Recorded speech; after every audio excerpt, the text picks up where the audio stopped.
দিন আপনার পার্টনারের এনার্জি কি থাকবে?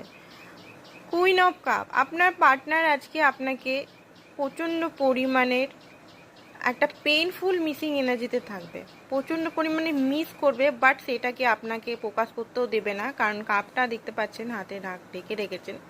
বাট প্রচণ্ড পরিমাণের উনার হতে পারে আজকে চোখে জল পড়তে পারে, আর মিসিং এনার্জি প্রচণ্ডভাবে ইমোশনাল হয়ে যাবে আজকে নিউ মুনের দিন। আপনি ইমোশনাল তো হবেনই, আপনার পার্টনারও ইমোশনাল হবেন। মনে হবে যে কোথাও না কোথাও থেকে আপনার সঙ্গে কন্ট্যাক্ট করি। এই মুহূর্তে হতে পারে আপনাদের সেপারেশন চলছে, বাট একটা মনের মধ্যে ওনার ফিয়ারও চলছে যে আপনি ওনাকে পুরোপুরি ছেড়ে দিবেন না। তো দেখুন, উনি আপনার সঙ্গে রিলেশনটা কন্টিনিউ করতে চান, বাট আপনি যে জিনিসটা এখন চাইছেন, হতে পারে ওনার সঙ্গে কমিটমেন্ট চাইছেন, উনি দিতে এখন পারছেন না বলে উনি আপনার কাছে আসতে পারছেন না, বাট ওনার মতে আপনাকে পালিয়ে